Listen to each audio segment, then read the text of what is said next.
Oh, do I? Did you meet them? I saw you online. Yeah. I didn't meet you. Let's get you first. We have to do the roll. So you should- Yeah.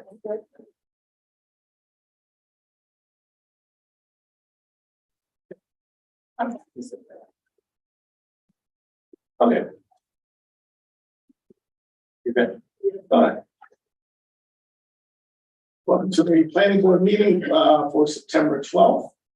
And we're gonna call this meeting to order. And first we'll start with the roll call our present members.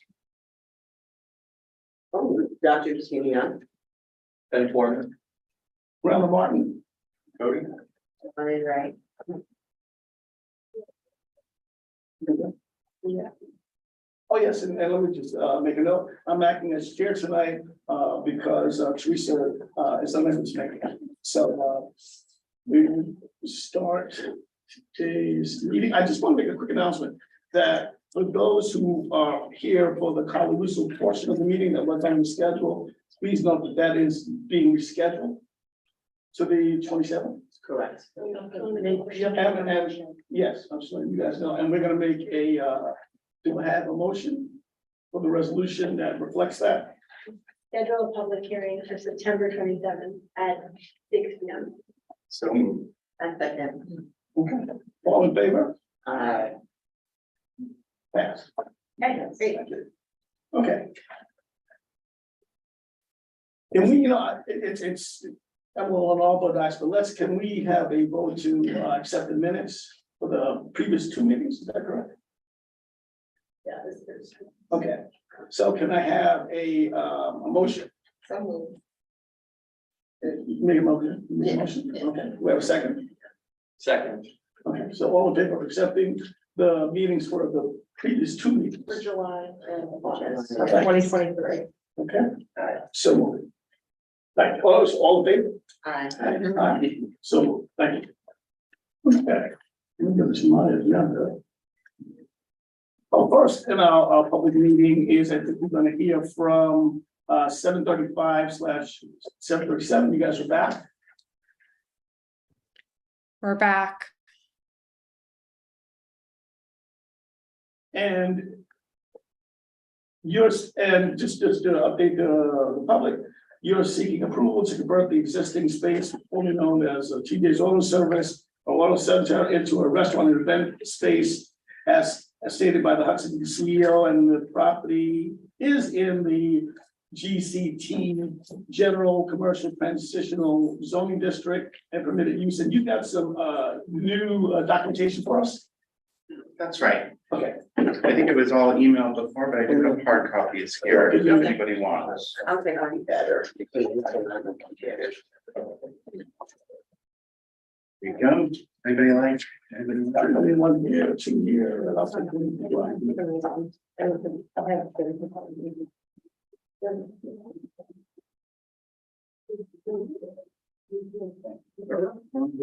Does that say?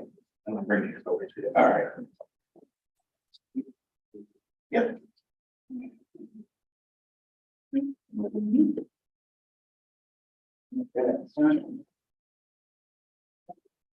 Very excited. Thank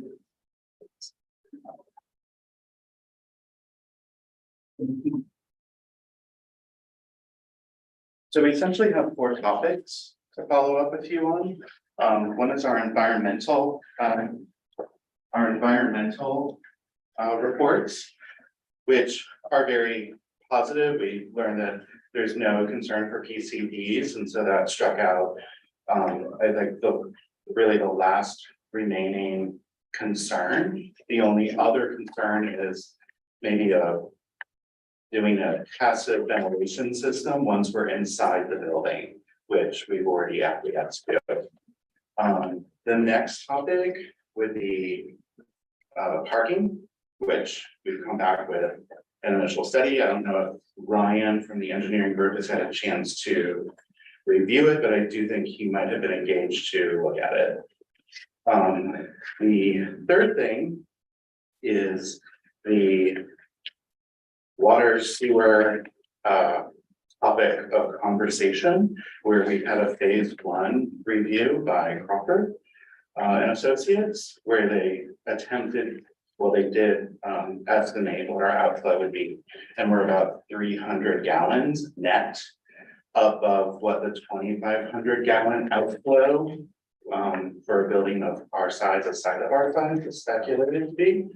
And we think that that 300 overage can be mitigated through a series of actions incorporated into our design. So that's what we want to talk about tonight. So Do we have I see the report of the engineers. Do we have anybody speak on behalf of? Unfortunately, Ryan can't be here tonight. Okay, He didn't make it. Did he send an email? We have not issued formal comments and yeah, he's not able to make it tonight. okay. Yeah, so can you guys hear me over there? I'm zooming in. Okay, cool. Hi, it's Michaela. We're also on the team. We chatted with Crawford because we weren't sure if Ryan was gonna be able to make it today. We thought best to conserve Crawford's resources, and I sort of debriefed with them before to, understand all the findings of the report, but we assumed that Ryan's presence would be necessary to move this forward. Is that correct? Well, I believe that I'd like to hear what he has to say regarding this. The other planning board members have thoughts about that? Well, we. I think we should. Sorry, was that a question? Yeah, I'm just taking a survey. Yeah, I think that's the general feeling of the planning board, that they would like to hear from them and wait to have those, those specific issues spoken to. Right. I'm if there's, I guess what we've sort of ascertained is there's a lot of activity around sewer in Hudson right now because of ongoing conversations with the DEC about the overflows. And so we're honestly just curious to get feedback from the board, even just, like conversationally today, about what the city's doing with those projects. Are you still reviewing projects that have, that's being impacted by sewer? I know that some of the other engineers have said that there's been kind of slowdowns on their project and things like that. So just trying to kind of touch base with you guys, see what's happening there, if you have any update on that front, or if it's all in the works. It's my impression that because of changes, and I think it's DEC changes to some of the issues regarding water and sewer and where someone needs, a second evaluation, that certain things have changed and shifted. That's why we kind of need to hear more about that.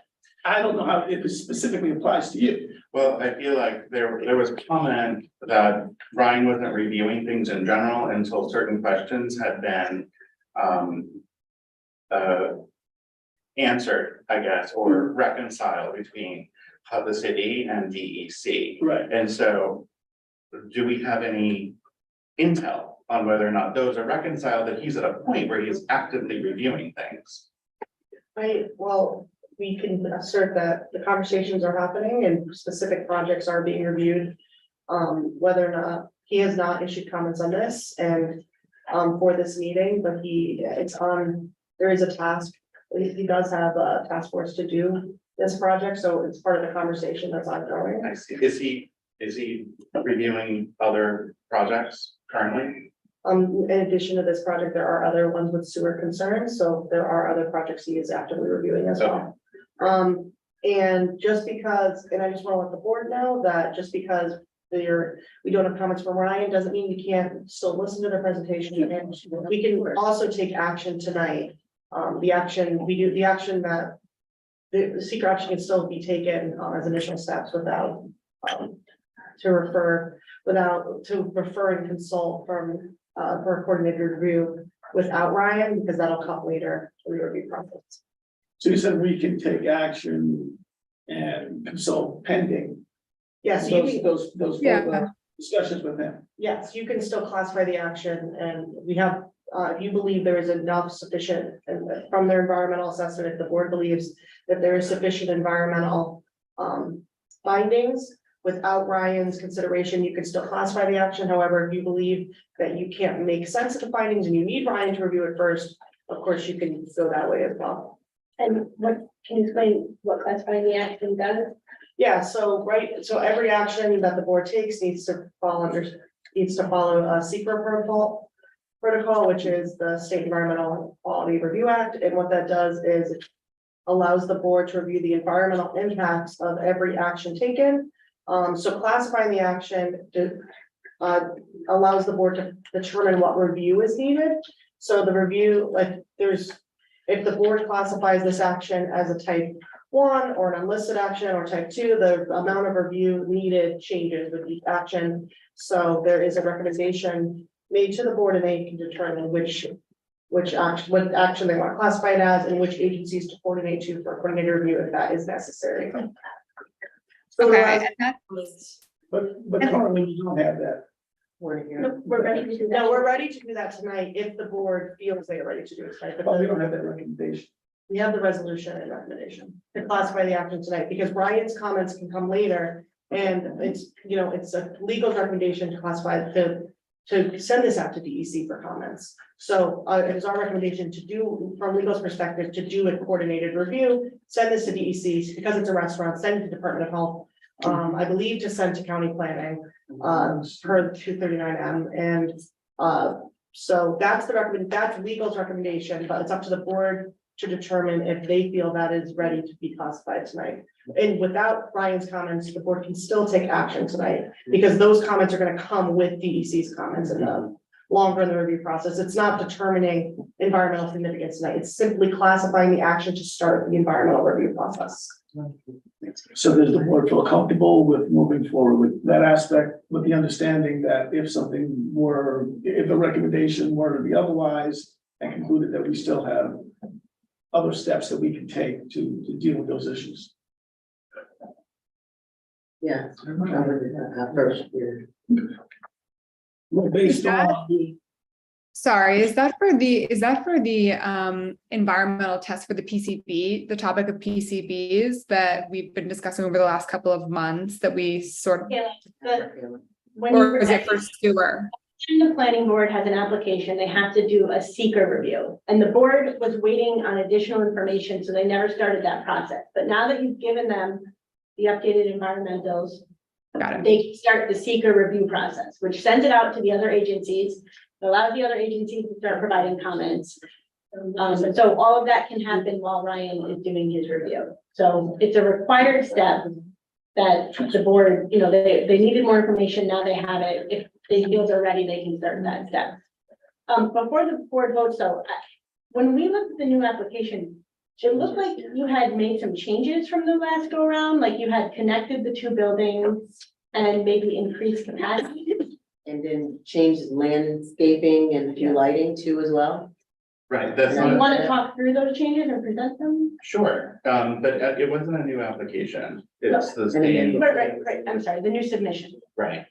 And we had kind of solidified what our occupancy would be based on discussions of our service model, which then would inform what our parking needs would be. Like it just does they're all connected. And so that's why we're coming back to you with a parking analysis that we did based upon some like generally agreed upon assumptions. We've done that in conjunction with people who know this kind of stuff for your review, for Ryan's review, actually. But then also taking into account some publicly available information based upon like the Galvin study, which was immensely helpful for us to figure out what was available. And then we can absolutely go through the changes in the site plan, which basically were about landscaping. So Landscaping, lighting, right, and you went from 4 parking to 8. we only have, correct me if I'm wrong, Michaela, I believe 3 ADA out front, and that was all we've ever had. There was Did you increase the parking? Okay. There was talk about utilizing or actually partnering with St. Charles, and that they decided that that's not something they felt comfortable doing. So that went off the table.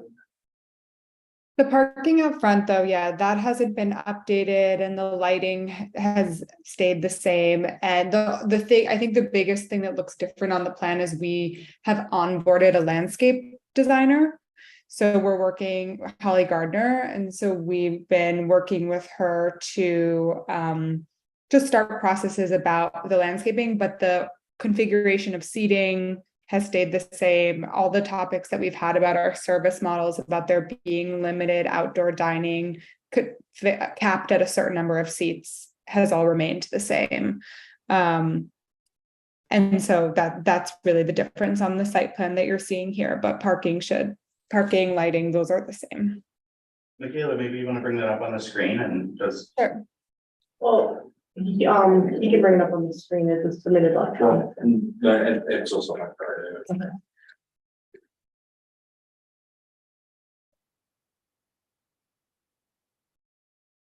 We just have a side by side with the existing site plan here. And so I'll zoom in. What? So, I mean, same thing, the traffic patterns have all remained the same. You know, we only have the adequate amount of clearance for a truck on the east side of the site. So that's staying the same.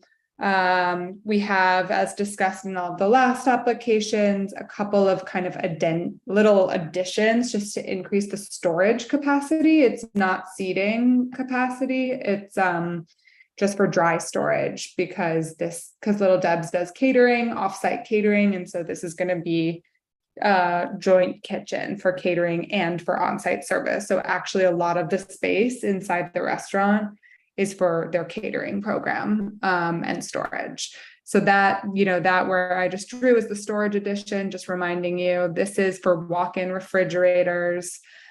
Here we have some additional bathrooms that's staying the same. And this is the kind of covered awning to get into the event space, by code. If you have a sort of double door, it needs to be covered for rain and snow and things like that. So you're seeing the awning going into that event space there. And this is just an open air passage. The idea being that if nobody's rented out the courtyard, that, you could leave it open on a nice day and people could come have their lunch and things like that. But there is a gate here that locks. So this really is the, lockable area of the project. And I don't think that there's much that's changed. We still have the trash and the AC condensers for the event space tucked away on that side of the building, and the trash and the recycling tucked away on this side.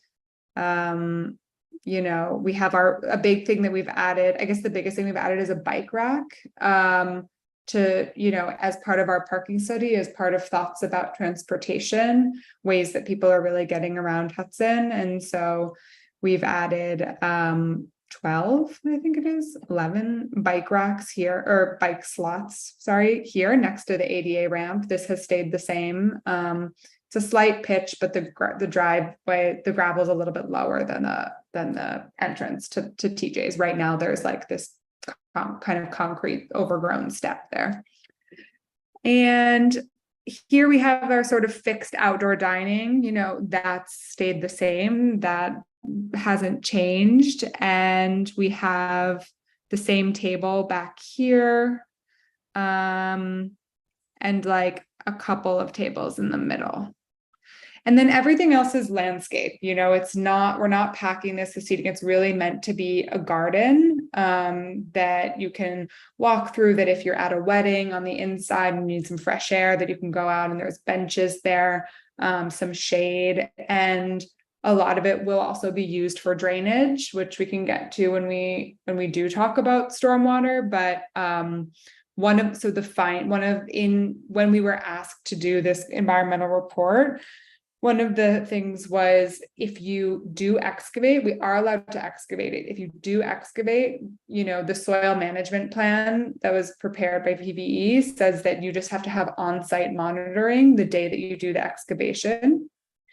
And that if you excavate and you want to replant, you have to excavate down 12 inches. You put like a layer of mesh or whatever to be like, this is the old soil. And then you plant a foot of new healthy soil on top. And that's in the report, in the environmental report, that talks about how we can sort of re-landscape this safely, and it will actually really increase the drainage of the site and the health of the site, and get rid of all of the, soils that are near the surface and put fresh, healthy soil in its place. So that's really the goal of the backyard. Like, we want to bring some greenery to this area of Hudson. It's a lot of asphalt, a lot of sort of, it's in the GCT district. So bringing some greenery to this side of town, I think would be nice.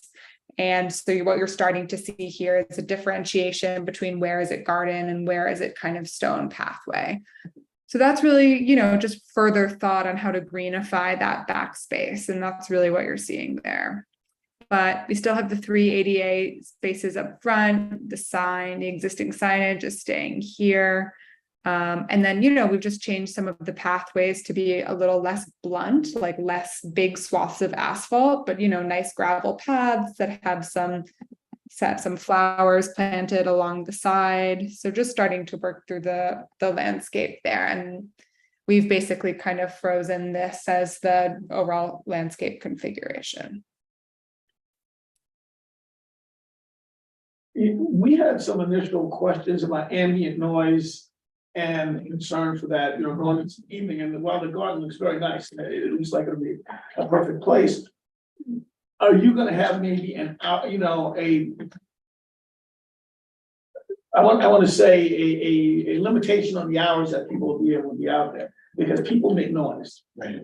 And so if you have people out there past, 11, 12 o'clock, they're gonna be talking, they're gonna be making noise. I know that we talked about isolating the sound and keeping it inside, which is the electronic sound, but people sound, especially people that have been partying for many hours, is gonna be pretty loud. So have you thought about how that's gonna impact what we've determined to be the suitable and necessary noise limitations? Right, you're right, that was one of the earlier topics. I think we went deep into it maybe in March. And we did talk about how we're going to insulate this building right here, so that it is soundproof from the inside. But then we also did talk about how we are very aware of what the code is, after 10 p.m. Like, it's basically speaking voices that are allowed in the backyard, so no amplified music, and which we just plan on following the code.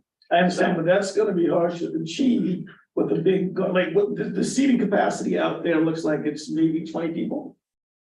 30, I think. So 30 people at midnight or 1 o'clock that are coming from a party or a wedding or a big event, that are out there with their drinks, are not gonna be speaking level at the normal speaking voice. And right behind here, I believe there are residences, like you're deep kind of in the corner here where there are.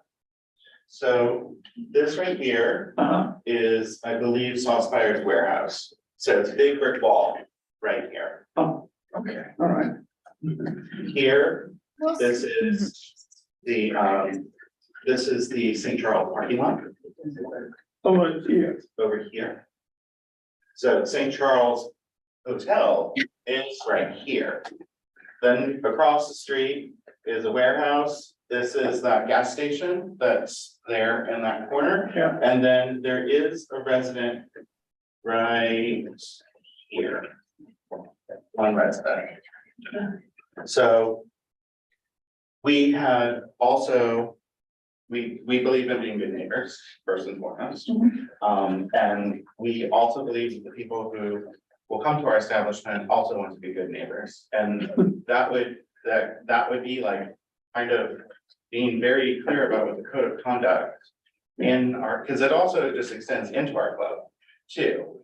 It's not a club, that's a misnomer, into the space, whether it's this space or this space or this space.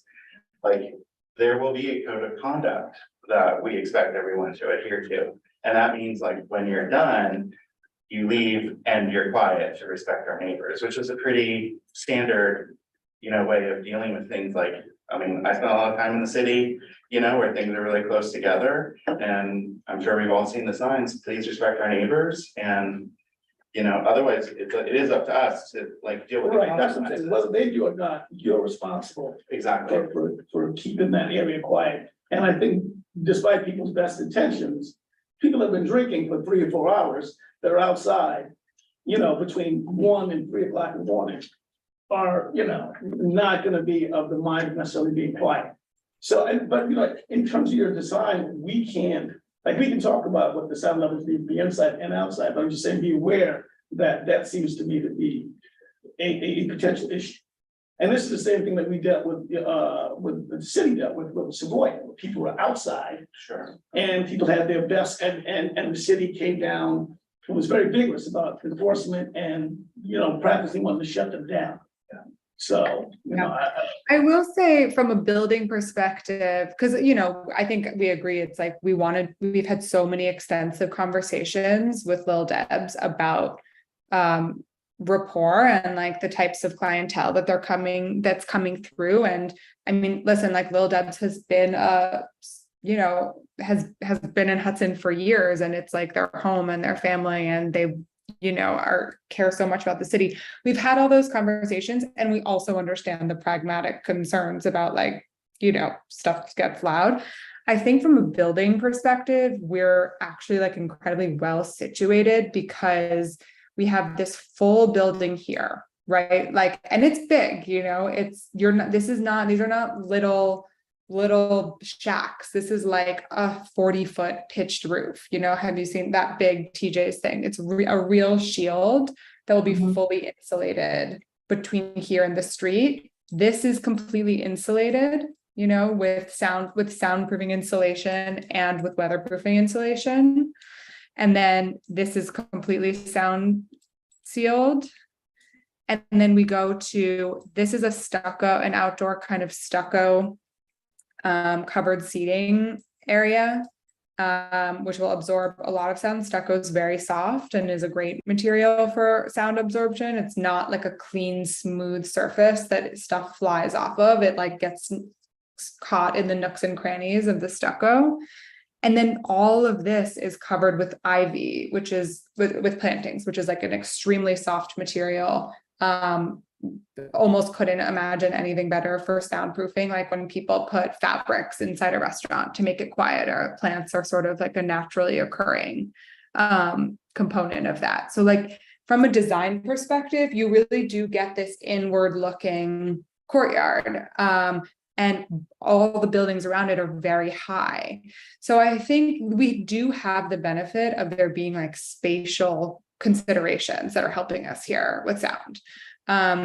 That's from like an architectural side. And like I can speak to that as the architect. We also have the sound engineer that we've talked about at meetings. We have his report, and he's been helping us with sound design and different building materials and different kind of monitoring devices to put throughout the site to literally program into the equipment, into the audio limits, like sound and audio limits at certain times of day. So, I mean, I feel like from a sound perspective, I totally hear all the concerns. I think we're doing a lot on all the different fronts, like technical, architectural, and cultural, to try to figure this thing out. And I feel like we're getting really close and feel pretty good about it. Like, as someone who just had teenagers move into the building below, the unit below, that's like, I'm awake at 6 a.m. and they're doing up all night. It's a whole thing. Like I'm totally sensitive to that. And I do think from a design perspective, we've got a good shot at keeping this thing pretty contained.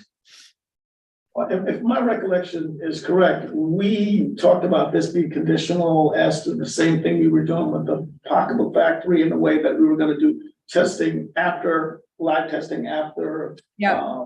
It was, Yeah, we did. Yeah. Live testing. Live sound when testing. we're inside the building to validate that our building materials mitigate the sound. all right. I mean, I think you're taking good steps. I'm just saying, you know, I'm just point out. Sure. Does this get submitted? I guess I'm just going back to the process about, what's it called, CEQA? Is that what it's called? I can never remember. Mhm. Is this all one package, like, or is that just for the PCBs and testing, or is it one kind of review process for parking, sound, and PCBs and sewer? So seeker asked the planning board who's doing the environmental review to consider all relevant factors. So the soil, the sound, the parking, and economic factors that can be considered. If there's wetlands, they can consider water runoff, they can consider capacity, like how many people will be in the neighborhood, the safety of the neighborhood.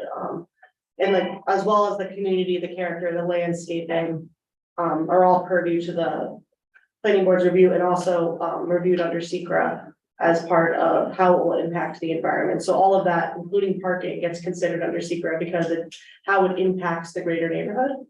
And that could be a factor, many factors to be considered. Yeah. For the PCBs and soil and stuff will also come in because those are directly related to environmental, but non-environmental factors are also reviewed in the review process.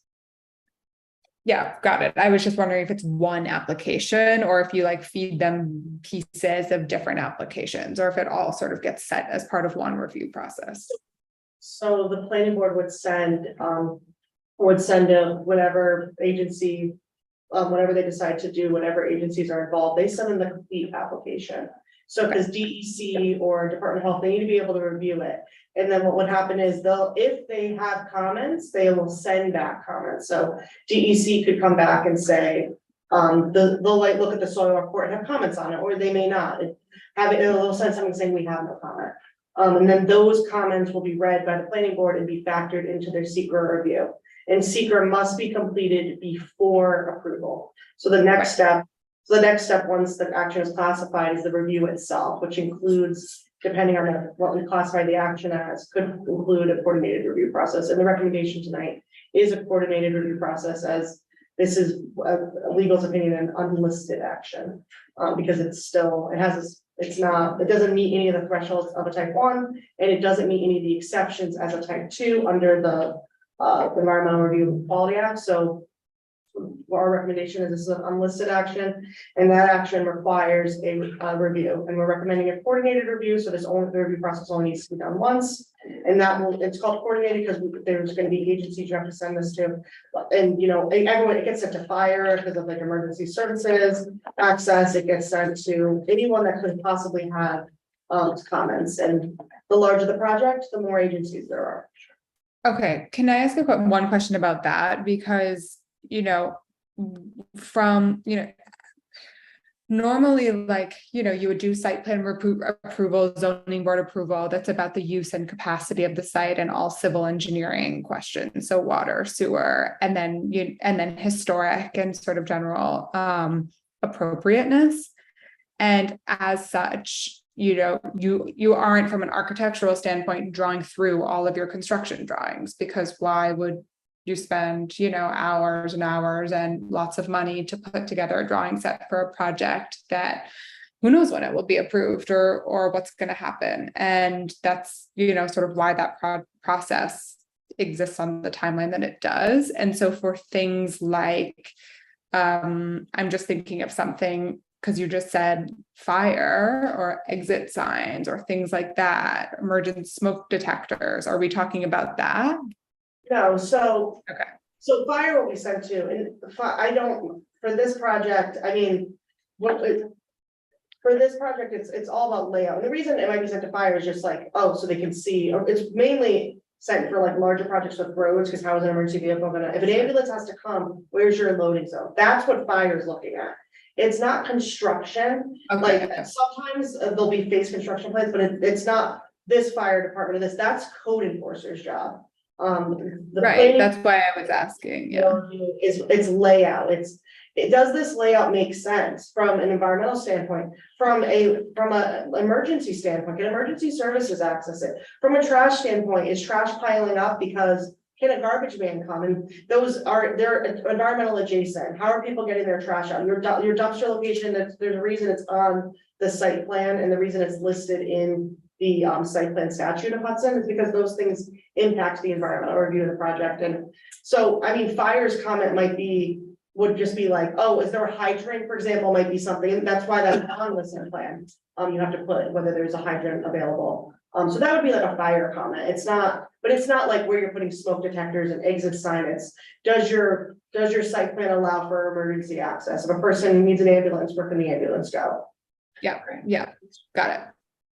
I think we'd be hoping that we could progress into the seeker process.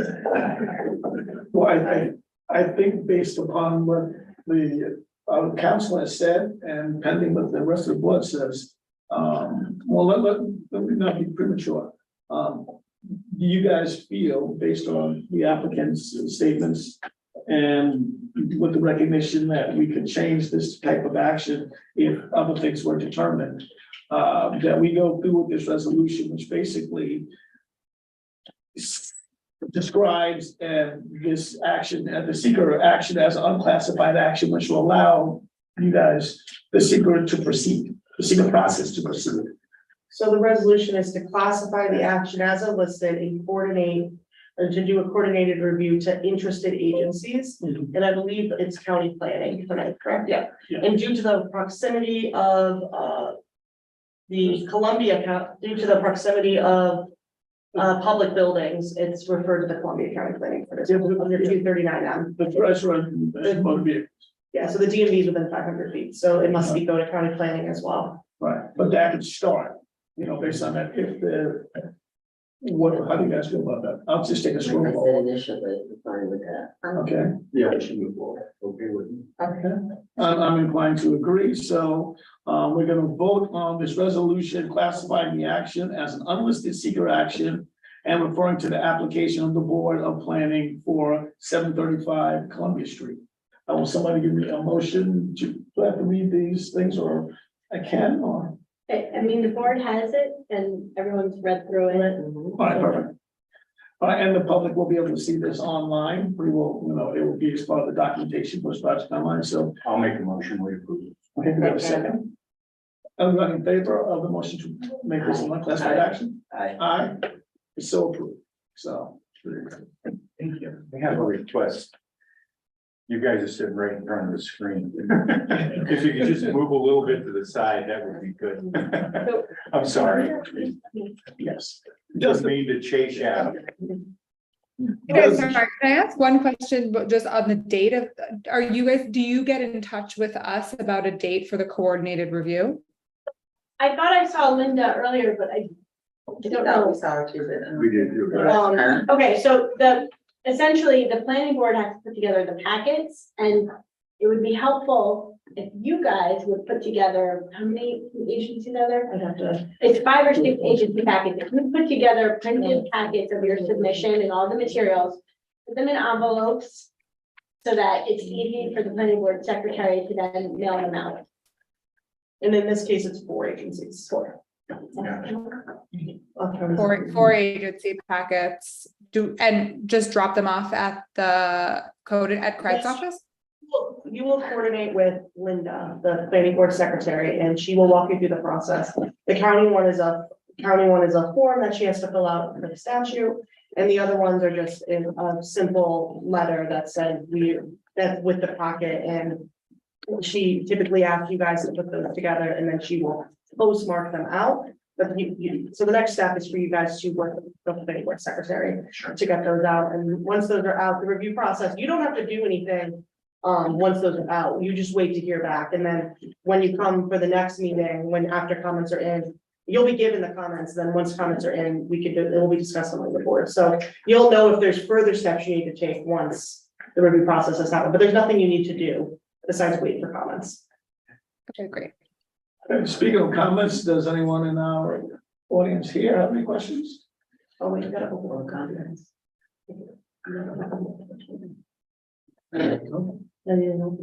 Okay. So I'm opening the public hearing for comments or questions from either people here or those people online. Can I get a motion to open the public hearing on 735 Columbia?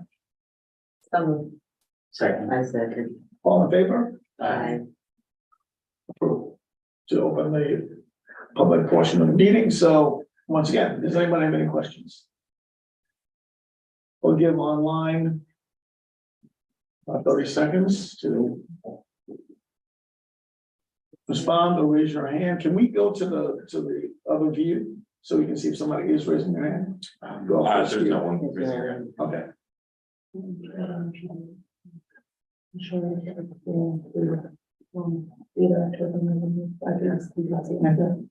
All right, so, we're gonna make a motion then to. Before we do that, though, the board needs to decide if it was gonna meet on the 13th, because the October meeting date has to change.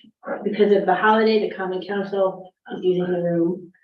So we need to change this The meeting. 13th of October. So I think there was a question sent around if we would have a quorum if this was moved to October 13th. Yeah, I responded to that because I have to find out that morning, so I didn't know if it would be acceptable or if there's everybody else can make it.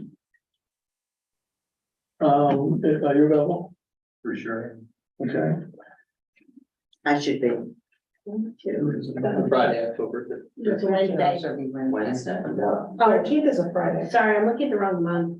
It would be October 11th. It's October 11th, the okay, next- that's- the next Oh, day. my gosh. It's a Friday, I was gonna say. That's- October 11th is fine. Yes, Wednesday. Wednesday. October Is 11th. that one, are your answers still At the same time, right, at 6 o'clock, correct? Yes. Yes. Okay, so, that is 3 yeses and a maybe Oh, for October 11th. no, I'll be fine on that one. You'd be fine? Mhm. Okay, so, Flying out, so, I mean, I can participate via Zoom, but so do I have a motion to change our meeting date in October to October 11th? Someone, some, motion? Somebody gonna make a motion? oh, yeah, some. Yeah, Yes. And second, all in favor? Aye. Aye, and so our October, October So meeting. is October changed. 11th, which is Is a that- Wednesday, and Yeah. it's supposed to a Tuesday. Yeah. Now there's a motion, we need a motion to adjourn the public part of our meeting. So. Second, Second. So can I get a motion to adjourn the public hearing on 735 Columbia until October or November? You can ask the applicant, Yes. October 11th, is that, yeah, so adjourn the meeting to October 11th and we'll hopefully have comments by then. okay. Oh, so moved. Second. All right. Everybody in favor? Aye. So we will meet again, see you guys on the October 11th. Thank you. Thank you. Very well. Okay, all right, so now I'm gonna. Over here. So now let me open the public meeting for 612 Hudson Avenue. That's gonna be adjourned for another month. So it still has to be open, so. We're really on comment for that. Okay, so do we have to make a motion to for the rescheduling? Yes, now? yeah, so you need to Okay. open the public hearing and then adjourn the All public right, hearing. so do I have a motion to open the public hearing for 611 Hudson Avenue? So. Second. All in favor, say aye. Aye. People have comments, you have to. And do we have any comments from the either the audience here or the audience on Zoom? Okay. Do you have a preference of when you'd like to adjourn to? Is it October or November? We'll make a comment, so kind of a question mark. We'll touch base with Victoria, Walker, let her know that it would appear this meeting, but we're just waiting on comments. You're waiting on comments from the consultants? Yeah, I think so. It's still fees. Okay, Can I adjourn the meeting to TA to be determined? no, then we No. should notice We have to it. renotice it. Do you wanna just, I mean, let's just do October? Yeah, we'll do October, if we're not ready, we'll do the thing. Okay, so do I have a motion to adjourn the 612 Hudson Avenue review to October? October 11th. October 11th. So moved. I second it. All in favor? Aye. It's passed, and we will see you guys on the October 11th. Okay, do I have a meeting to adjourn the meeting, the review of 612 Hudson Avenue. So. Second. All in favor? Aye. Aye. And so 612 is closed. Okay.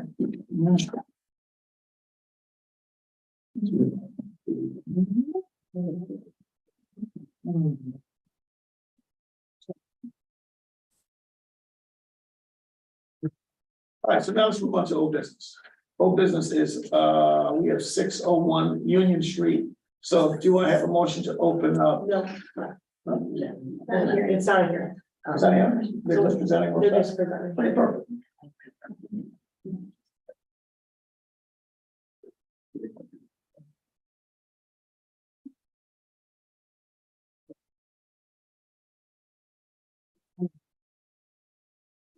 No, no.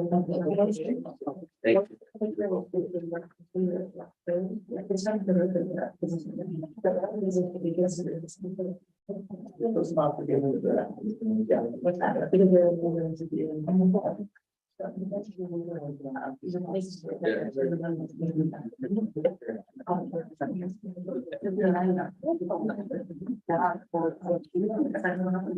I got one.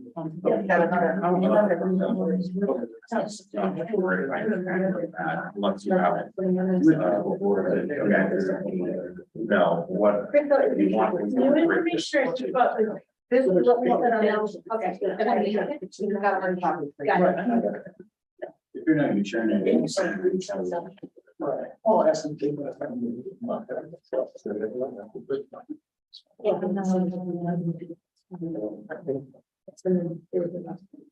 Yes.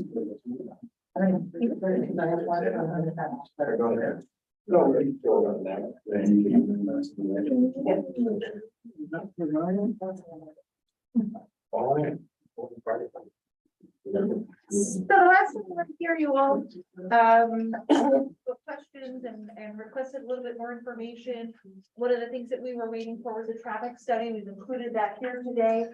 We have our hours of operation, some efforts that are being made to mitigate noise. We have a couple of renderings. One is just the overhead, sort of bird's eye view of where everything is going to be located. One is the view that you all had requested from the neighbor's backyard. We included just a couple of other projects that are happening in the neighborhood and located them on the tax map. And then we have our lighting scheme. We're hoping over the next couple of meetings to get some feedback from you all so we can at least start developing our plans a little bit further. We understand that there's a species issue that's sort of hanging everybody up here. But if at least we can start moving forward, like I said, I'm developing the plans that we have.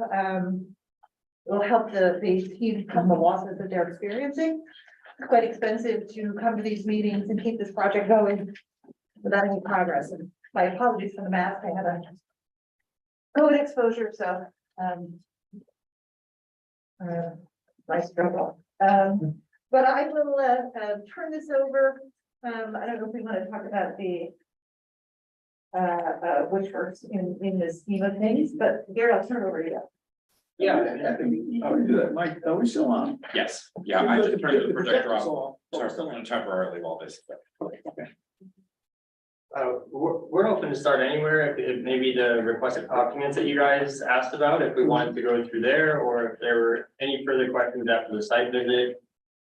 We're open to anything that you guys would like, if you want us to run through the additional exhibits that we submitted, whatever you guys would like. Anything specific that a board member wants to see? Whatever documents. Can you hold on, I'm still thumbing through, I want to see that the view, you have it up with you. Yes, so that's a zip package here. It's just. Like a standard page. Yeah, we've got the. If you're looking for the neighbor's views. Yeah. Oh, which one? This is the bird's eye view. And that's the view from the neighbor's back. See how accurate I am. And this one, you're looking at, this was the actual photo from the backyard, but then this is a render of the building the going building, in yeah. there, yeah. So actual photo is the render behind it. So now there was talk of that, we are gonna have the board members, maybe talk about some of the observations and our site visit that we had. To your property and looking at your property from the neighbor's property. There was talk about, possible tree plantings that would mitigate some of the issues about the view, if you guys made a We're still determination. investigating that. We don't have a lot of room back there, so we're still investigating our options. Yeah, we're open to it, like I said, we're looking into it, it's just if they are gonna be on our property, if they are gonna be on the neighbors, we would be open to planting tomorrow. If they are on our property, we have to look at our fire lane and see how much space that we have over there. We wouldn't be able to plant them on the opposite side of our fire lane, because it would restrict access from and the fire marshal wouldn't approve. So we're definitely looking into a creative way to get some planting out there. Has there been any discussion with the neighbors about putting the trees on their side? We've discussed that with them, and doesn't seem like it works for that yet.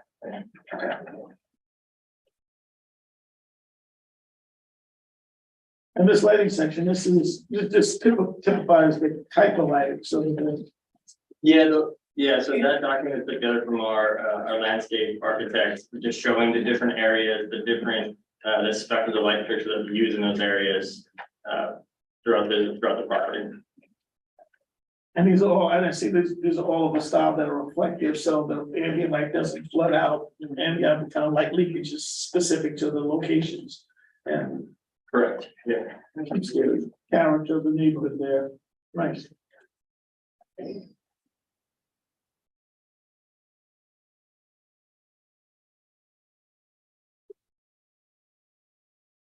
So this is where we're looking back in there for the tree planting. We do have some in there, but to get a full edge, so this would be the neighbors. Yeah, so And so this area, like if the fire lane wasn't there, it would be perfect right here. We already have planting in there, but there is a gap because we run out of space. So that's kind of what we're gonna be looking through with help from Taconic, our landscape architect over there. When do you think you'll have that updated? We'll definitely have a solution by the next meeting. And I'm not too sure how we do that we're trying to, I guess on my end, we wanna present something to you guys that the neighbors that are also happy with, so we don't make them happy and then you say, hey, we didn't want that there kind of thing. So we will be prepared to present that at the next one. did you guys discuss the disposition of the fence? Like they have the fence that opens into the property, are you gonna keep it there, or are you gonna steal? I think that is their fence, but it has a gate in it that opens into your property now. Because they're gonna need access to that to, Well, they requested. they requested, Right. they requested. Did you guys discuss that? We're in discussions. We have not come to resolution as of yet. Okay. We are in discussions.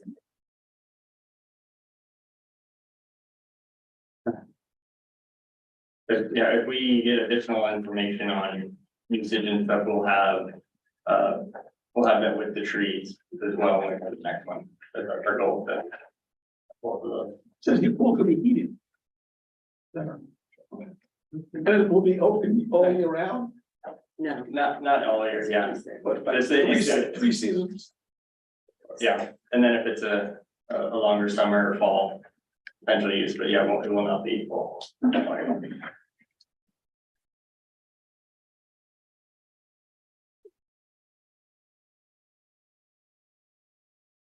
Does the traffic study, so.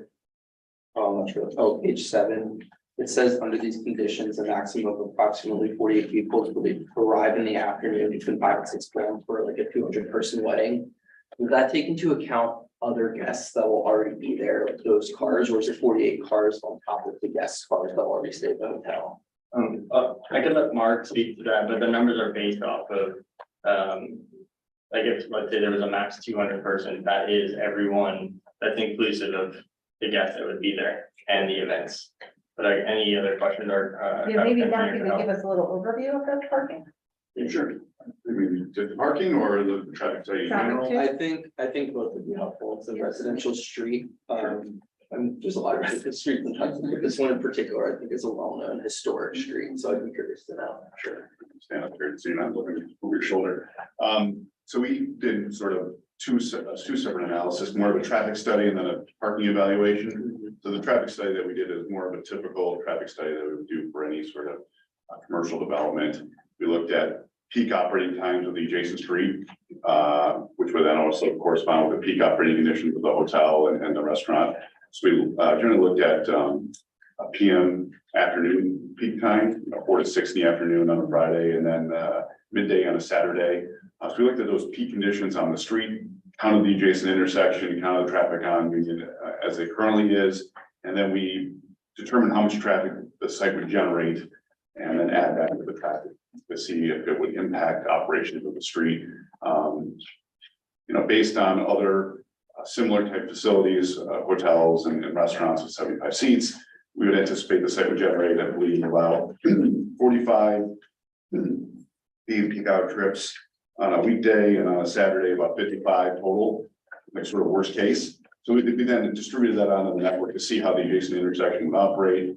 It was going to continue to operate adequately. There's not a real large increase in delay, vehicular delay, which is not surprising just based on the size of the site. It's not a very big, large traffic generator for typical use, which would be just the hotel rooms and the restaurant seating. We also looked at site distance of the driveway. There is some vegetation on the adjacent property that limits sight lines a little bit, but it's not where it becomes critical. So there's no site distance mitigation. We would recommend at the existing driveway. And then we did the sensitivity analysis of what happens if you have a 200 guest wedding event. And so obviously you've got, all those 200 guests do not show up all at once. So typically a traffic study looks at your worst case hour. So we try to break down how a wedding generally operates over the course of the day. You've got your wedding party that sort of gets there early, and then you've got your sort of big influx of guests, and you've got your sort of trailing guests. So that's the condition that we looked at for a worst case event. And again, the traffic impact study models that we use showed that there's not a large increase in vehicular delay associated with that, the worst case event, which would not be typical every weekend. How do you take into account the traffic rules? So like on weekdays, you have to, park on the opposite side of the street. Right, so that would be I'm gonna get into that with the parking assessment. So when I'm talking traffic, that's just general people trying to turn in and out of a road, which the parking does not really generally impact is the movements in and out of the roads. And it's more of how many spaces are generally available for parking. So that was the next step that we did, was take a look at parking assessments and looked at. I'm just curious though. You talked initially about that you were gonna shuttle people and you were gonna It utilize. was an option that we were discussing before we got the report. Okay. Yeah. Because I'm thinking that these are not just, a lot of times people come here and they're in buses. And so that is a different thing on a narrow street like Union Street. That is definitely gonna cause a delay. And the bus has to stop and let people exit because you don't have enough room for enough guests for a 200. Let's say there's a 200 person event. The hotel doesn't have enough room for those people, so they have to come from some other place. And they'll have to park from some other place. So if there were a bus or a shuttle, and you take them into account that as wide as they are, that will stop. The loading and unloading will stop if you did it on the street. I think a bus could pull into the property. Yeah. I think that there's room enough to do that. I don't think that if that was. You have enough room It with was you planned. utilizing that parking with this, what it was 14 or 15 spaces. And if you'd have enough room for a bus to come in I think it was closer to 20. and turn around. 21 spaces.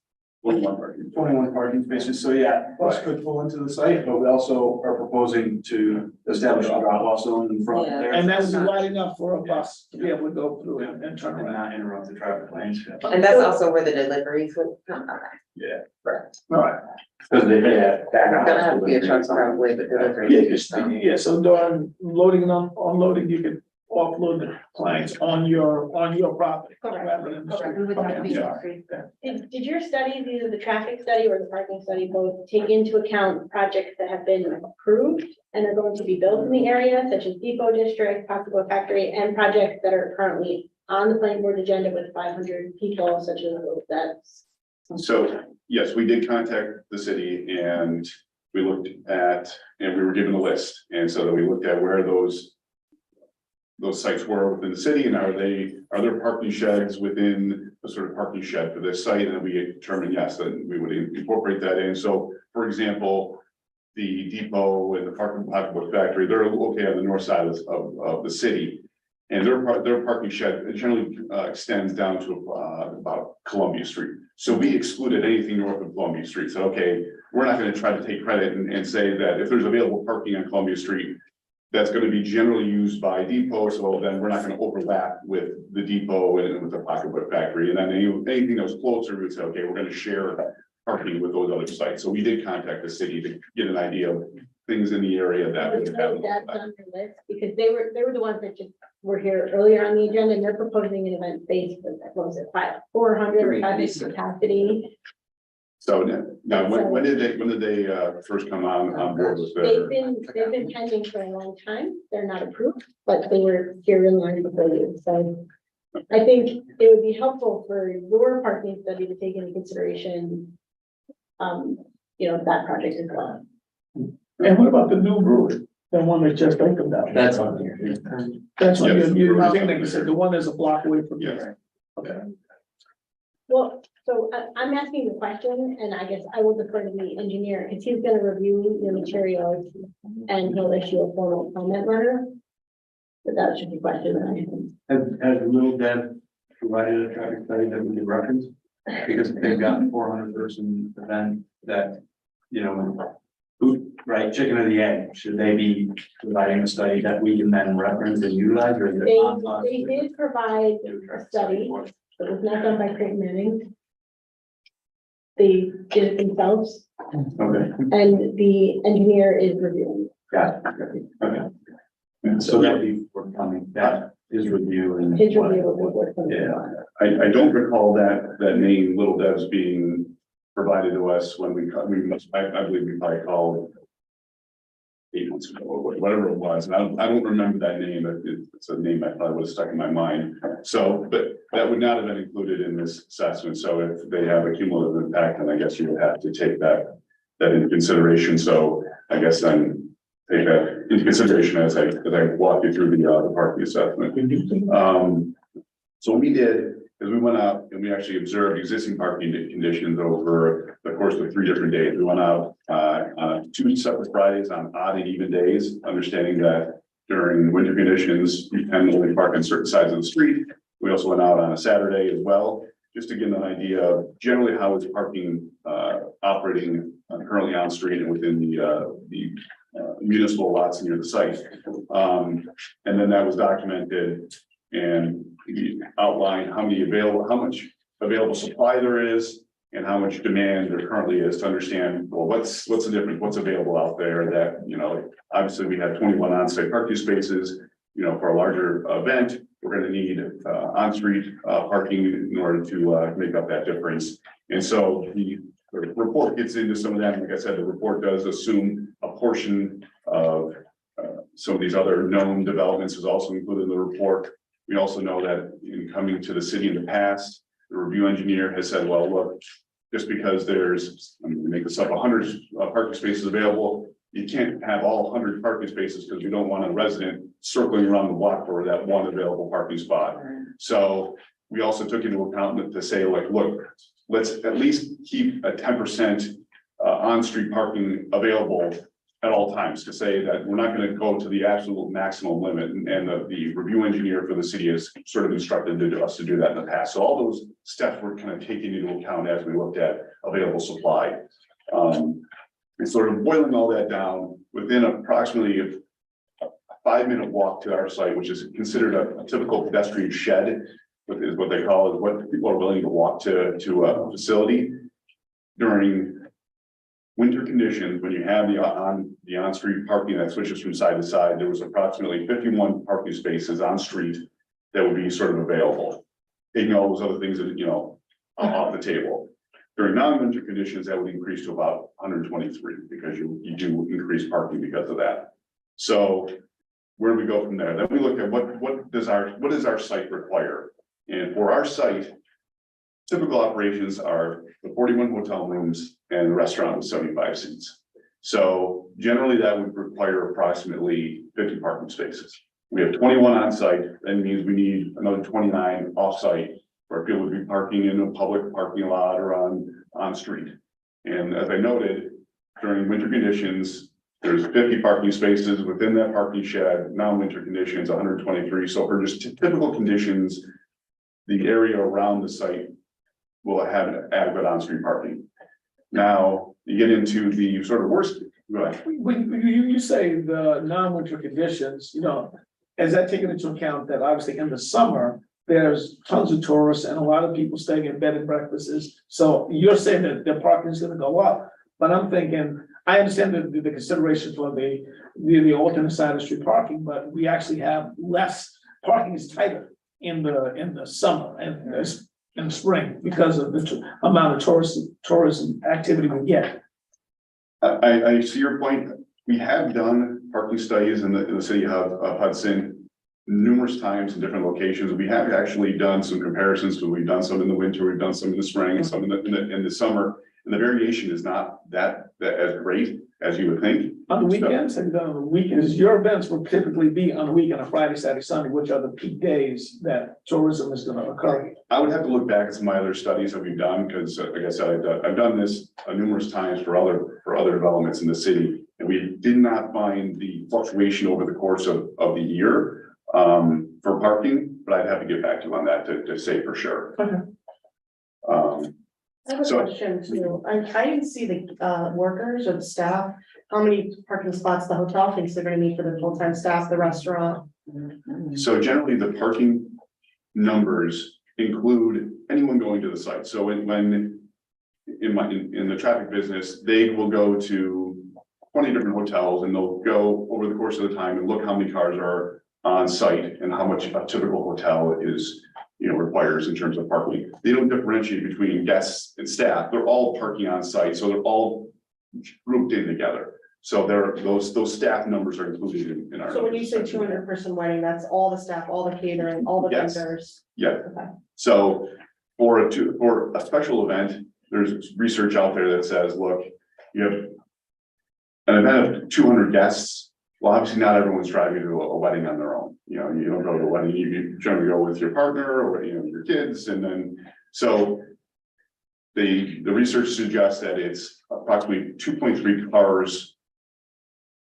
People per car, that 2.3 people per car. So you divide 200 by 2.3. And that's how many cars are generally a 200-person event, which includes the caterers, it includes ride sharing, includes the, the anyone using a shuttle and, and on top of that, this also doesn't, that's more for a general event that doesn't have transit that Hudson has, where you've got a train station here and people may come up and they ride share with an Uber or a taxi to get over to the wedding. So they're not necessarily parking, they're coming in on the train, taking a taxi over, so they're not actually taking an on-street parking space. So it's, so Hudson has a little bit more of a multimodal type use to it, because you may have people walking to the site or biking, or so you're not out in the middle of a rural country road where everyone's gonna drive to. So the next sort of parking condition that we looked at was we looked at typical conditions. We feel that typical conditions will be on-street parking will be able to accommodate typical hotel and restaurant use. And then you get into the special event use, and that's where we felt that there was not enough available on-street parking during winter months for a 200-person event because of the on-street parking switching from side to side. And that's when we went to the applicant and said, look, we don't feel like you can get 200 guests. What you could probably get is 125 guests. If those 125 guests sort of use the restaurant space and the hotel space on their own. So you've got really just 125 people there for the event. So you're not really renting out the rest of the hotel or using the rest of the hotel for other uses, you're sort of using it for the event. Because you are limited with parking on site and and off site. And so that would occur during your sort of winter months. During non-winter months, when you've got a little bit more parking, we said to them, yes, you could probably get 200 guests. And the restaurant could be open, but those 200 guests would also have to fill up the hotel rooms. It would be sort of a shared use. If you're there for the hotel, for the wedding, you'd also have to be, you know, those 41 of those rooms would also be used for the guests. For the event as well. So you couldn't have everything open all at once, even during some conditions. And that's kind of what our research has shown is that, and our observations is, yes, you've got a limited number of on-street parking. And so you're gonna have a couple different types of conditions. Typical conditions, fine.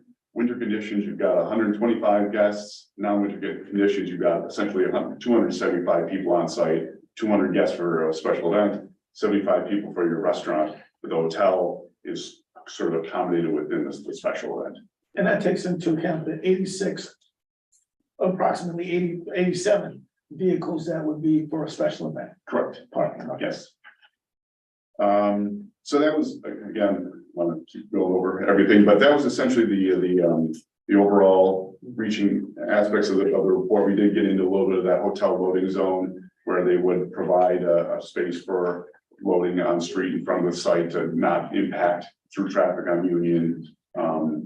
So that's in there as well. So that's a summary, not brief, but not real long. So how is it? It's like it's self-comprehensive.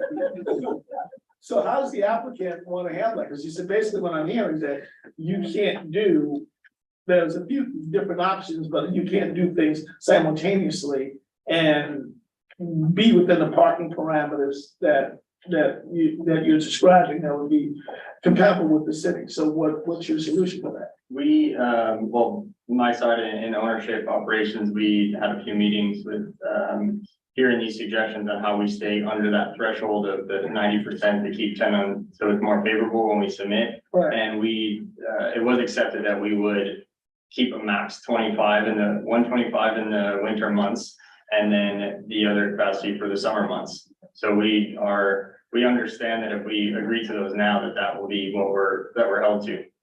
In order But they'll to. have to be in the capacity guidelines that they'll be memorialized some way. Correct. Yeah, I assume that it would just be, Part of the resolution. part of the resolution. And when the project is accepted. Along hours, so it was a tough one to swallow, but we understand what we need to do, so.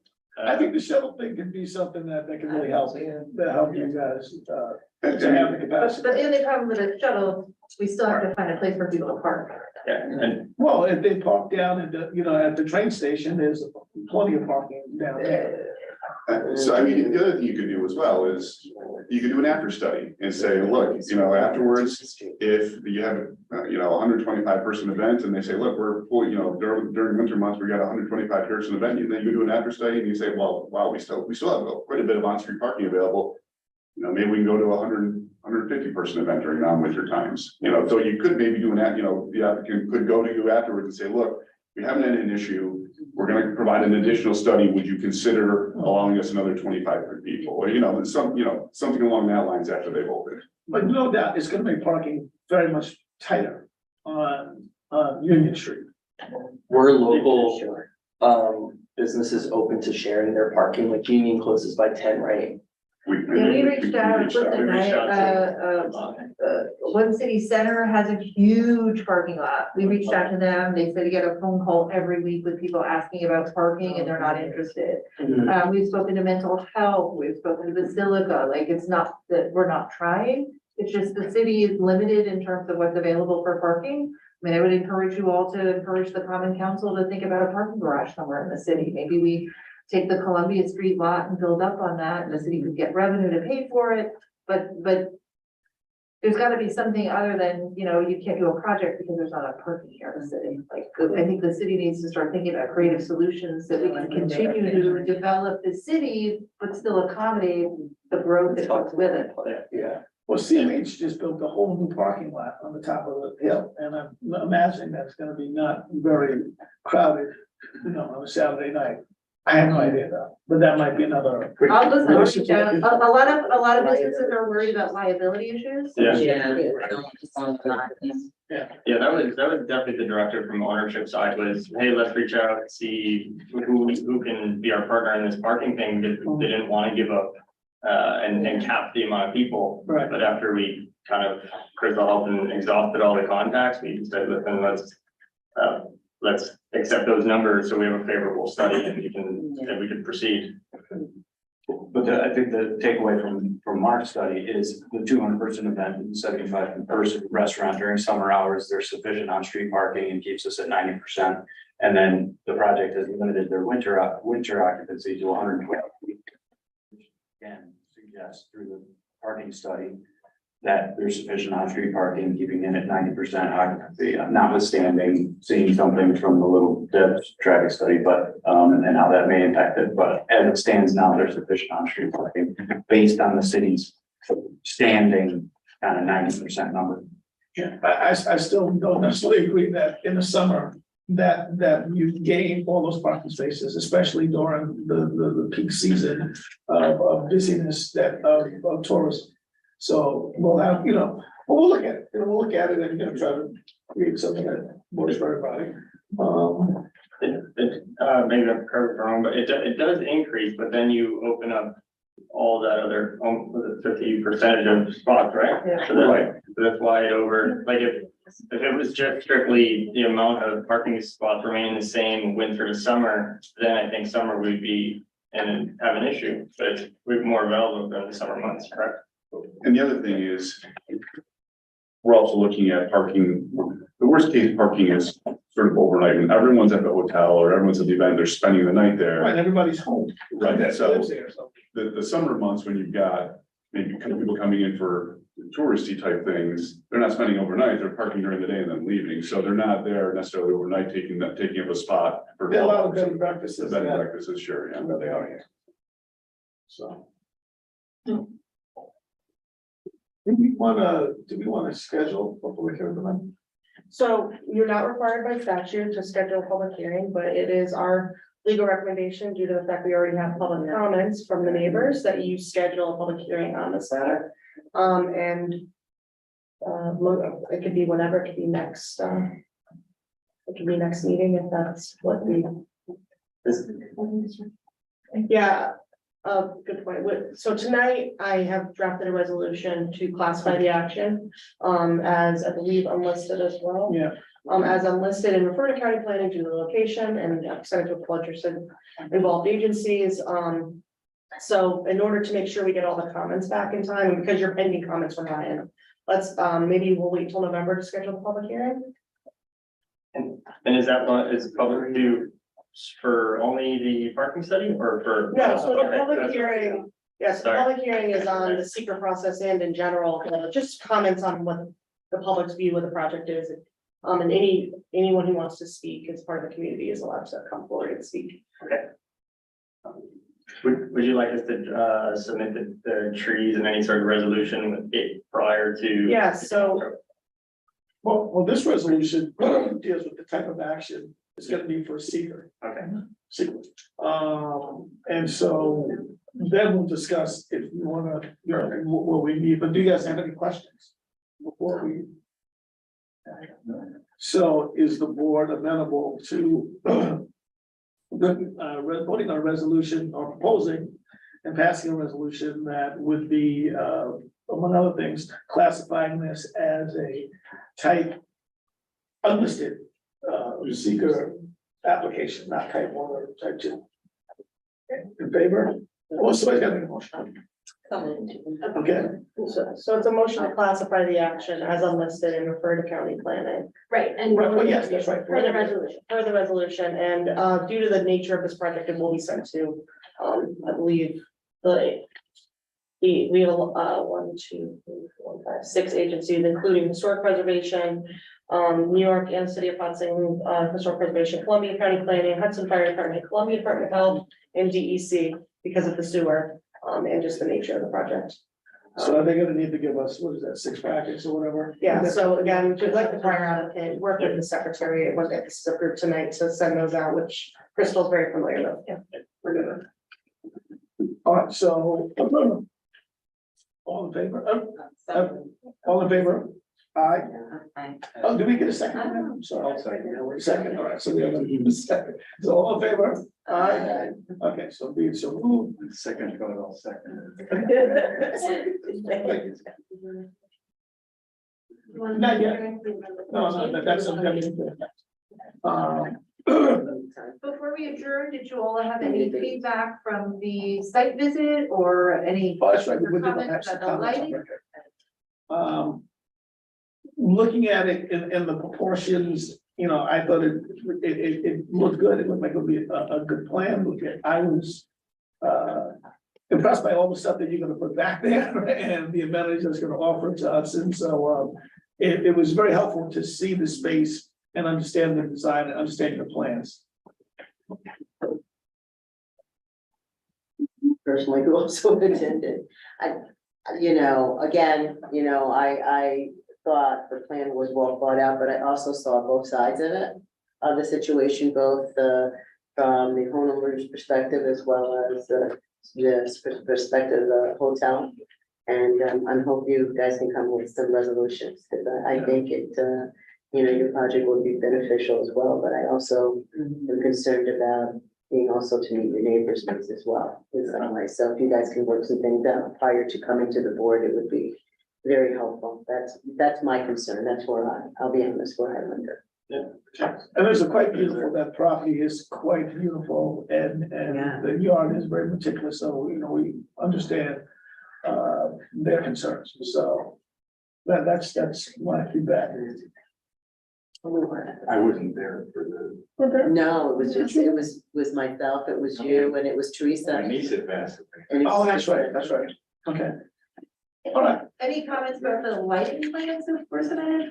I think it's gonna, Everything looks good. it looks very subdued and nice. What Chris Garcia kind of leading towards is, This is sophisticated. right, so obviously Ryan's got to review the traffic study. You guys have all seen the site, the plans. We provided the additional figures that you wanted and ultimately, the design team needs to be able to progress the drawing set. So we're at, a design development phase right now. We want to move into completing design development, start into construction documents so that they can start getting, contractors can start seeing it, they can start nailing down financials. Ultimately, we're looking for enough feedback from the board to say that in general, the site layout is, there's no outstanding questions, there's no major concerns outside of neighbor comments, but also so that they have confidence in releasing us. Obviously, we still have some work to do with planning board and things to work through, but releasing the design team to progress the drawings, and so that by the time we get to the point where the board's ready to make an action on the project, that we've got a complete final site plan through 100%. I would wait until you get more, like particularly, you have the historic preservation, for example. I want their comment. I know you have the original. We actually. Yeah. I have the letter, but I'm not, that letter is all the way from February. You've submitted new plans. I don't, it might be the same, but I think the board would need, I think it'd be safer to just see it, we're gonna circulate But tonight. the historic preservation has to still vote on it. They Yeah. haven't voted. Yeah. We, Correct. we have our application in abeyance, as we wait for this approval, so if there are changes to the design, then we can go back to them with a current You're plan. proceeding at your own risk. I mean, what I'm trying to say is that the board will vote, they voted on doing a coordinated review, and historic preservation is on there, and you're talking about site plan, historic preservation is one that has to review the, they have to review the elevations, and their DEC may have comments. Department of Health may have comments, we have the fire department, they may have comments. I mean, the board is gonna proceed with a coordinated review, and if you wanna proceed with the design team before you get DEC and fire department's comments, that's on you guys, but if DEC has a comment, the board, the board has to adjust their findings, so it's, if you. We can't bless your. No, yeah, no. Yeah. that's- Your feedback. Do you Yeah, understand sorry. that the Well, you also HPC don't have. I would say, I think it's premature for us. I think that's the fairest thing to say at this moment. Maybe an easier way to look at it is if we came to an agreement and the neighbors were happy and we came back next month and and we 100% know that there are potential corrections from when we send it out, but we're, well, at least I am, just so I can direct the team and advise with owners, is are we gonna come next month and we'll just be like, I actually don't like anything laid out in the back? Is it's gonna be more of corrected, like, are you okay with the general, what we're presenting? Understand that there may be comments, but I think hypotheticals are tricky. Yeah. So, from my perspective. well, there's always gonna be a little bit of risk on our end, which we know and we've done on other projects. Only because what Andy was describing, if we go through all of this, we wait for the final approval, then there's gonna be 6 months until we're able to apply for a permit, and then we're next winter already, and we've already delayed zoning, almost 7 months of delay on our side, so not on our side, but it affected us 7 months. So we're just trying to map out a long shot. No, I think Yeah. you get it, but I think that it's, that's premature for us, especially because we haven't had public feedback. And this is not just, it involves that, so, we have to have that consideration and that step done, so. Okay. And I forgot to mention, you brought up fire. I did meet with 2 of the 3 fire chiefs. I just haven't been able to get, they're fine with our fire access. I just haven't gotten a letter, but we'll have it between now and. And it'll be circulated to them, so they can send a letter. Yeah, great. As part of their review, so thank you for doing that. Are there any questions, Mike, from the public? Or do I have to? It's not important. Yeah. There are no hands. Okay, So in between now and when we return in October, it would be that, if we get corrections ahead of time, so that right now there's nothing on our end to do or to prepare for, it's essentially waiting for corrections back and coming to an agreement with the neighbor for It might not be, Yeah. the way that November. Columbia County Planning Board works is that their meeting unfortunately usually conflicts with our meeting, and so you won't get a response back in November. Yeah, And sorry. also, once all the plans are circulated, so if there's something to discuss, you can ask to be on the October agenda, but it might make more sense if you're flying everyone in to come in November when you're more likely to have responsive comments back from all the agents. Okay. There is a hand. yes, would you have a comment? I want to make the board aware that across from this project, there's a parking lot and it's belonged to Berkshire Bank and Berkshire Bank only. And they're adamant that it is not used for public parking. It's for the staff and customers. And the parking lot will be monitored at nighttime to ensure that no cars park overnight there. I want to make the board aware of that. The board or them? Yeah, we didn't. They know about it. Yeah. I want that you know about it. All right, thank you. Was excluded instead. Okay. All right, perfect. Thank you. Any other comments? No, I just wanted to give a comment. Okay, so that concludes the comments. With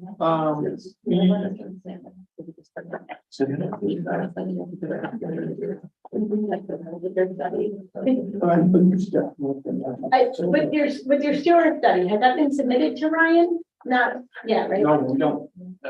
I've spoken to the DEC. I haven't had a chance to get with the Brian, he's on vacation, I think, last week.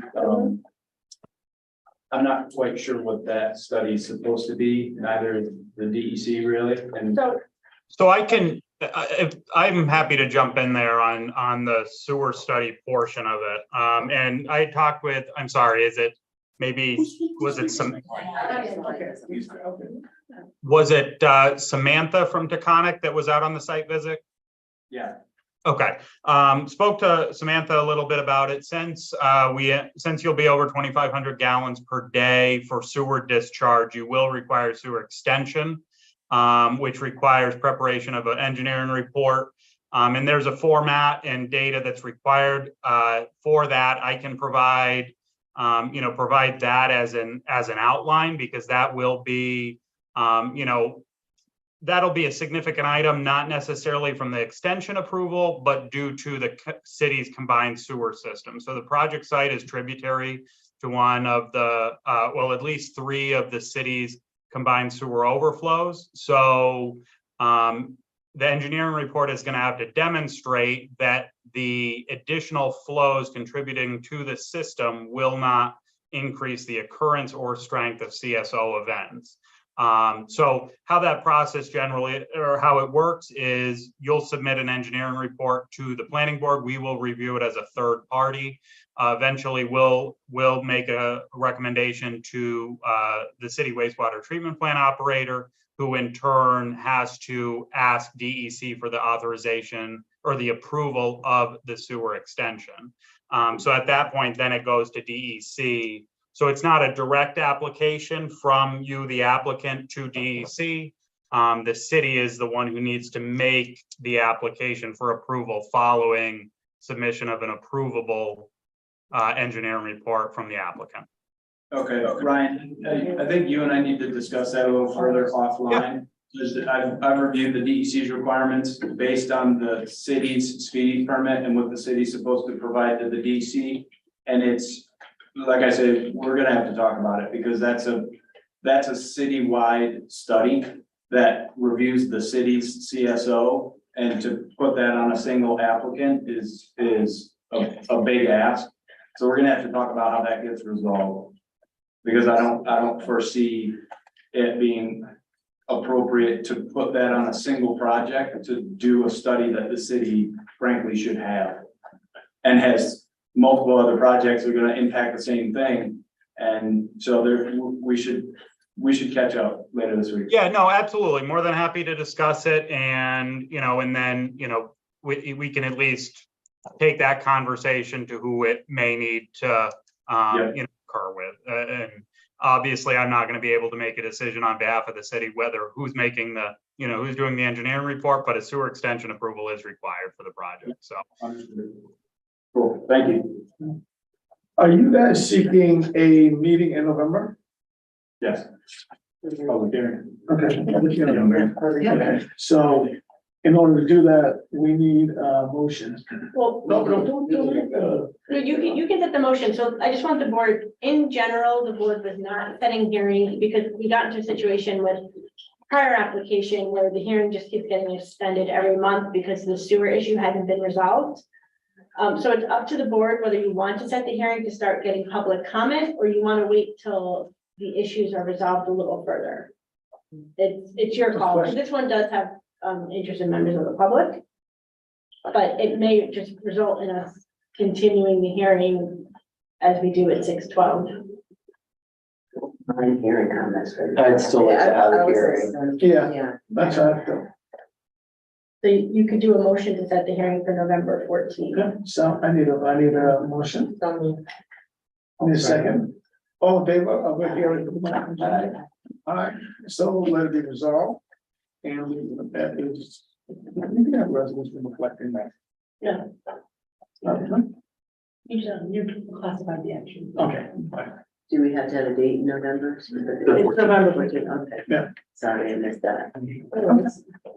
And we'll I don't obviously, like snooze. you'll be in touch. Linda to give her the packages that she needs for, and you said there were 5 agencies? Yeah, and then I thought there was 6. we'll have to count we'll have to count another resolution, but It all be.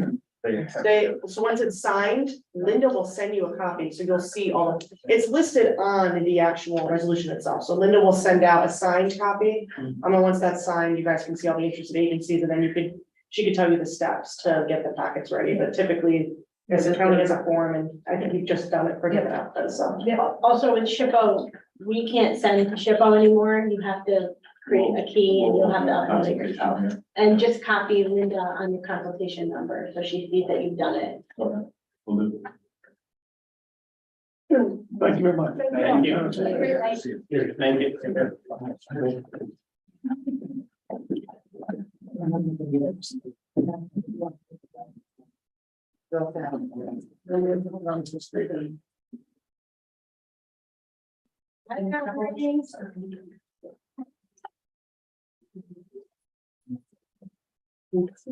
Yes.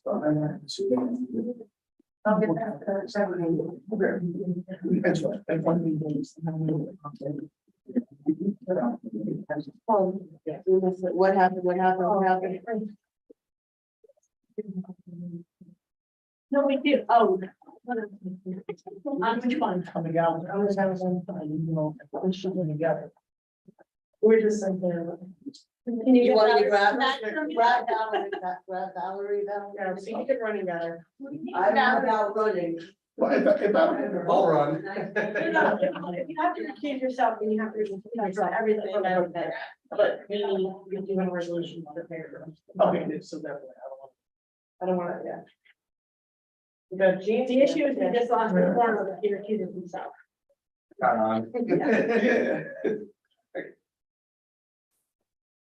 All right, I'll get home, the kids will be in bed, so very happy to spend the evening with you guys. You want to put that back on so we can? Oh, yeah, sorry. Ryan, when did you join us? Midway Yeah. through the parking discussion. Okay, so you weren't here for 6:12, so I'll just give you an update. On 6:12, Crystal said that she was waiting on comments on the sewer plan. Which was, That's 612 Hudson Ave. yeah, we should just follow up on that one. 7:35, you should watch the video because there's a lot of discussion. You need your phone. And then obviously you heard most of the other one. Yeah, I'll take a look because obviously we haven't received anything since the last time 6 to 12 Hudson Ave was in front of the planning board. And at that time, we were waiting on resubmission of materials. Right. So I will take a look at the video.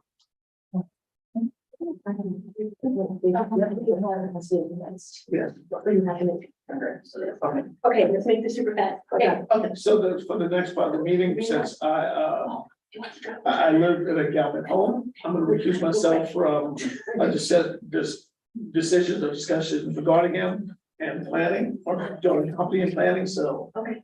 Will you do that question meeting for me? Yeah, okay, so, yeah, so as Randall stated, he has recused himself from this application for the You don't record. have to leave. Yeah, you don't have to leave. It's better if you do today, so. Yeah, I was gonna. Okay, so, 402-406 Warren, they have come forward with a site plan that was already previously approved, but now they have submitted an amended site plan. And has the board reviewed the materials that was presented to them, the updated site plan and the studies? Now, did you all, so I have a resolution here recommending that you guys, gosh, sorry. I have a resolution recommending that we reaffirm SECRA for this action, and as long as you guys, so the determination is whether or not you think SECRA that their amended site plan hasn't changed the environmental impact of the site. So as long as you guys agree with that, you can vote to just reaffirm SECRA rather than having them re-go through the process. Do you want Charlie to just address what the amendment? Yeah, hi, Charlie Gottlieb with Boyman Officer in Hannah. We also have a project architect and project engineer on board. In our packet that we submitted, and I'll go as quickly as possible, we showed the elevations that were approved back in 2022. We then went to the HPC. They really pared down, in my non-architectural sense, how busy the elevations were. They reduced the height, they changed some of the entrances. Those are the only project changes. So we're actually decreasing the environmental impacts because the height is lessening, and we're getting rid of about 900 square feet of commercial space. And so it's just gonna be 30 hotel rooms, which is a reduction of 2 hotel rooms, and then about 2,900 square feet of restaurant space. And that's all per the HPC approval that we got in March of this year. And the layout itself, the site layout is the same. All the same, yep. Do you just want someone to throw up the old layout, the old elevation and the new elevation? Sure, Matthew Tether from Lisbon McCormick Van Boris is on. We have a planning board member trying to catch the point, or not a plane, a train. Train. So if we could show the before and after and just quickly let them know what the changes are. She can drive that. We're gonna drive her. Okay, great. I live down that way. Oh, well, you You can want drive me her. to drive you real quick? We are neighbors. Hi, everyone. This is Matthew Tether. Can you hear me? And can you see my screen? You got the Mustang. We can see your screen. Yes, we can see it. So this is the North 4th Street elevation that we're looking at here. This is the existing row house. This is the existing corner building, and this is an infill. And the reason that I wanted to show this first the biggest change, the row house used to have a vertical addition on it. It used to have a third story here.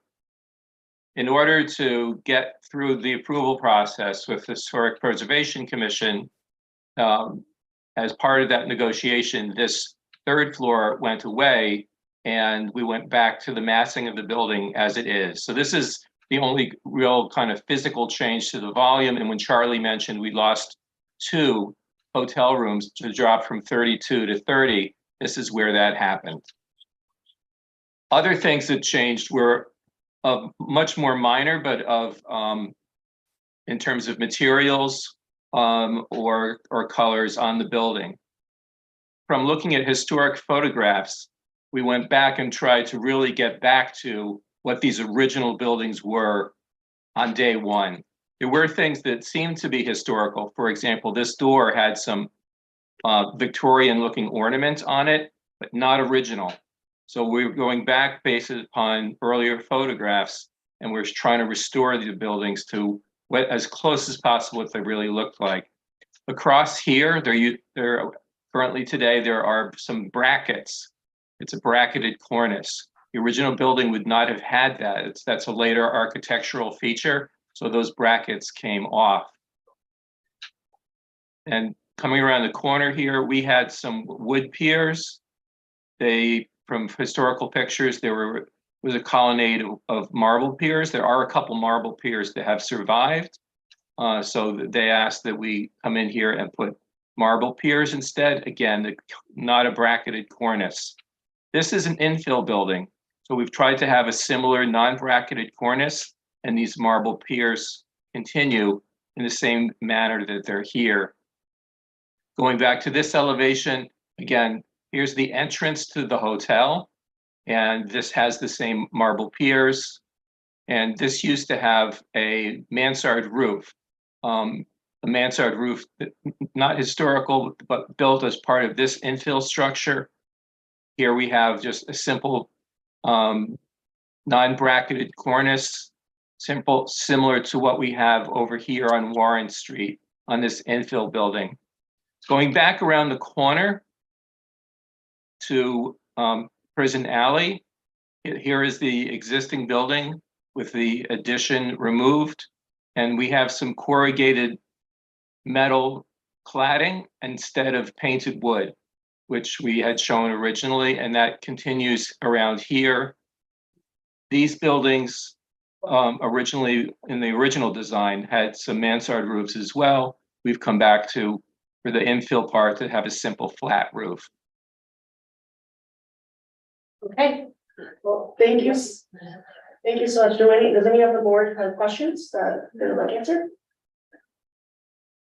So I think we are ready to move. I have drafted a resolution reaffirming SECRA can I get a motion to approve the resolution as drafted? So moves. And I second it. All in favor? Aye. All right, so it is approved.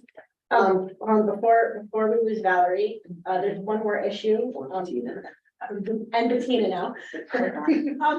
The applicant had submitted plans for everyone to sign, for the chairwoman to sign the subdivision plat, that they were misplaced when City Hall moved from one location to the other location. In the interim, his 90-day extension has ended. So I would ask that the planning board make a motion to grant a retroactive 90-day extension so that the plans which have now been found can be signed by Teresa when she gets back. Oh, yeah. Okay, so can I get a motion? I second that motion. All in favor? Aye. Thank you. And also very quickly, public hearing on this, the board does have the ability to waive a public hearing. Since we're reducing impacts, last go around, there wasn't really any public comment. We're reducing the impact from a parking perspective. So we'd ask that the public hearing be waived as well. And that is something the board can do. Is that something you guys are interested in? We did a public hearing. We did. Yes. It's up to the board. It's up to the board. It's not gonna, you can hold one, it's not gonna delay them because they're referring to county planning anyways. I still feel that we should, have one just in case so that people can have their say if there are, even if there's one person. Did you want to set the public hearing? Can we make it done quick? Motion to schedule public hearing for October. Yes, make it quick, and Okay, so can I get a motion? I make a motion to. I'll second. Public hearing. All in favor? Uh, Okay, so moved. So the public, you'll be on the public hearing agenda for October 12th. Okay, thanks. Thank you. All right, you guys. I guess we should adjourn the meeting. Right, well, can I have a motion to adjourn the meeting?